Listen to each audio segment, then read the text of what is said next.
नमस्कार, मैं निकिता आपके साथ। आप देख रहे हैं सत्य हिंदी। एक नजर डालते हैं अब तक की सुर्खियों पर। चीन के तियानजिन में हुए शंघाई सहयोग संगठन यानी एससीओ शिखर सम्मेलन में जारी तियानजिन घोषणा पत्र में जम्मू कश्मीर के पहलगाम हमले की कड़ी निंदा की गई है। 22 अप्रैल 2025 को हुए इस हमले में 26 लोग मारे गए थे, जिसकी जिम्मेदारी लश्कर तैयबा से जुड़े संगठन टीआरएफ ने ली थी।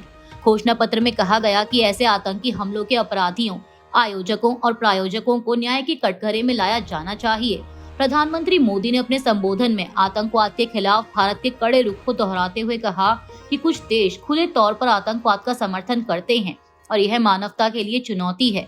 पाकिस्तान के प्रधानमंत्री शहबाज शरीफ भी सम्मेलन में मौजूद थे, जिससे इसे भारत की बड़ी कूटनीतिक जीत माना जा रहा है। एससीओ ने पाकिस्तान के बलूचिस्तान में हुए आतंकी हमलों की भी निंदा की और दोहरे मापदंड न अपनाने पर जोर दिया।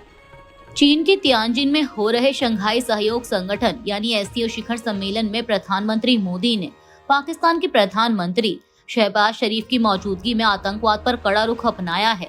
मोदी ने पहलगाम आतंकी हमले का जिक्र करते हुए कहा कि आतंकवाद पूरी मानवता के लिए खतरा है और इस पर दोहरा रवैया स्वीकार नहीं होगा। उन्होंने एससीओ देशों से आतंकवाद, अलगाववाद और उग्रवाद के खिलाफ एकजुट होकर लड़ने की अपील की। बिना नाम लिए पाकिस्तान पर निशाना साधते हुए मोदी ने कहा कि कुछ देशों को आतंकवाद को समर्थन देना अस्वीकार्य है। उन्होंने बताया कि भारत ने पहलगाम हमले के जवाब में ऑपरेशन सिंदूर चलाकर पीओके में आतंकी ठिकाने नष्ट किए। इस दौरान भारत और पाकिस्तान के बीच 4 दिन तक जवाबी ड्रोन और मिसाइल हमले भी हुए। सम्मेलन में मोदी और शरीफ ने बातचीत से परहेज किया, जिससे दोनों देशों के बीच तनाव साफ दिखा।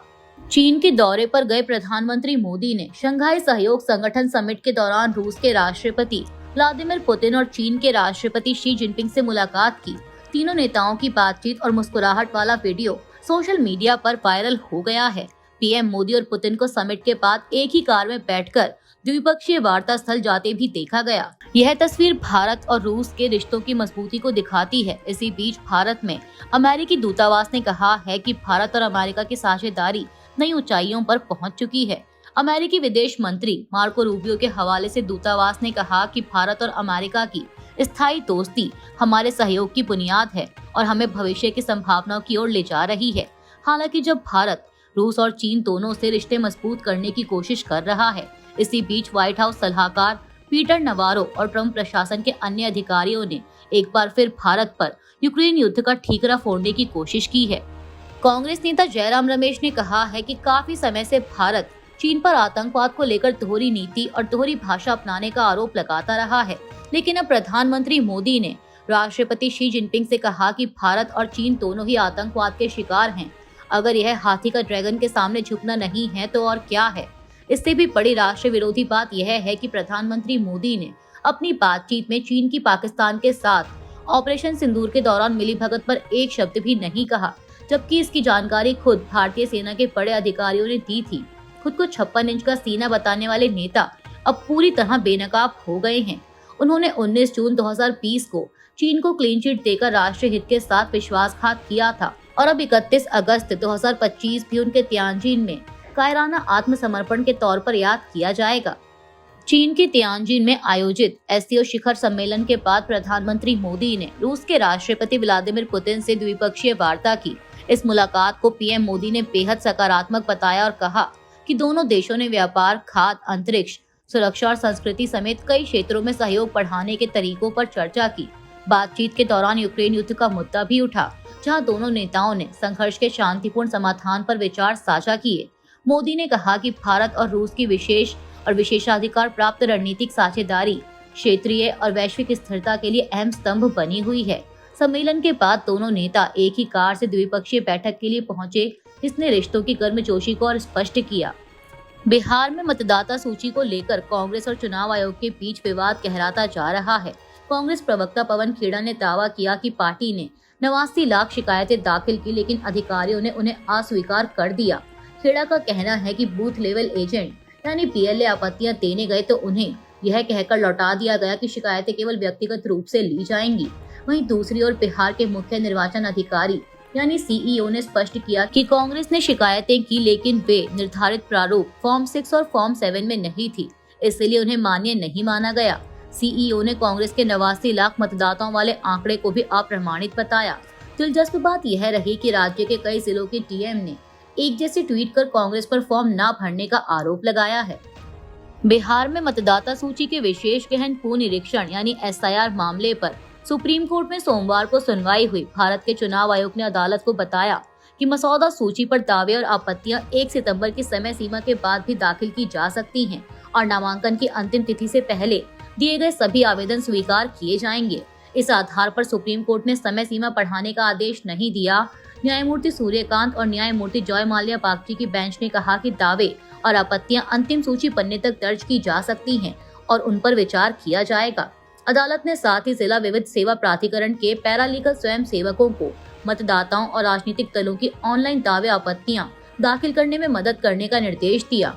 वहीं सुनवाई के दौरान चुनाव आयोग ने बताया कि राजनीतिक दल मतदाताओं को जोड़ने की बजाय हटाने की मांग कर रहे हैं, जिसे अजीब बताया गया। इसके अलावा अधिवक्ता प्रशांत भूषण ने आयोग पर पारदर्शिता के नियमों का पालन न करने का आरोप लगाया। बॉम्बे हाईकोर्ट ने मराठा आरक्षण आंदोलनकारियों को कड़ी फटकार लगाते हुए आदेश दिया कि आजाद मैदान को छोड़कर सभी जगहें 2 सितंबर दोपहर तक खाली कर दी जाएं।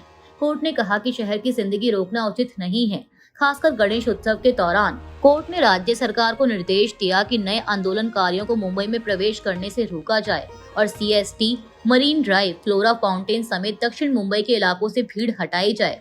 सुनवाई में सरकार ने कहा कि सिर्फ 1 दिन के लिए अनुमति दी गई थी, जबकि मनोज जरांगे के वकील ने आंदोलनकारियों के लिए वैकल्पिक व्यवस्था जैसे वानखेड़े या प्रेपोर्न स्टेडियम खोलने की मांग की। कोर्ट ने इस पर सवाल उठाते हुए कहा कि आंदोलनकारी आदेशों का पालन नहीं कर रहे और सड़कों पर कबड्डी खेल रहे हैं। अब राज्य सरकार 2 सितंबर को बताएगी कि उसने क्या कदम उठाए। अफगानिस्तान में रविवार की रात 31 अगस्त को आए भूकंप ने भारी तबाही मचाई है। कुनार प्रांत में 6.0 तीव्रता के इस भूकंप से 800 से अधिक लोगों की मौत हो गई, जबकि सैकड़ों घायल हैं। दर्जनों इमारतें मलबे में तब्दील हो गई और बचाव कार्य जारी है।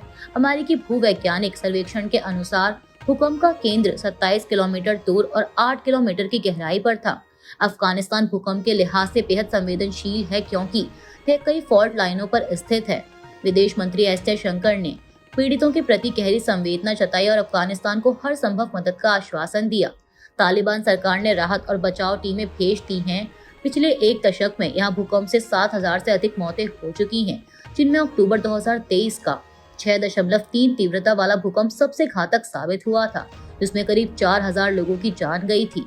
इलाहाबाद हाईकोर्ट में कांग्रेस सांसद राहुल गांधी की याचिका पर अब अगली सुनवाई 3 सितंबर को होगी।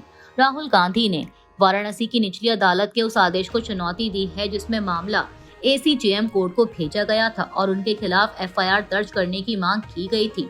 दरअसल राहुल गांधी ने सितंबर 2024 में अमेरिका में एक कार्यक्रम के दौरान कहा था कि भारत में सिखों के लिए माहौल ठीक नहीं है। इस बयान को बाद में उकसाने वाला और समाज को बांटने वाला बताया गया और विरोध भी हुआ। वाराणसी के निवासी नागेश्वर मिश्रा ने इस बयान को लेकर एफआईआर की मांग की थी, लेकिन 28 नवंबर 2024 को एसीजेएम एमपी एमएलए कोर्ट ने यह कहते हुए आवेदन खारिज कर दिया कि अदालत का अधिकार क्षेत्र नहीं है, क्योंकि यह बयान भारत के बाहर दिया गया था। अब मामला इलाहाबाद हाई कोर्ट में है और अगली सुनवाई 3 सितंबर को होगी। अभी के लिए इतना ही। बाकी की देश दुनिया की बड़ी खबरों के लिए बने रहिए सत्य हिंदी के साथ।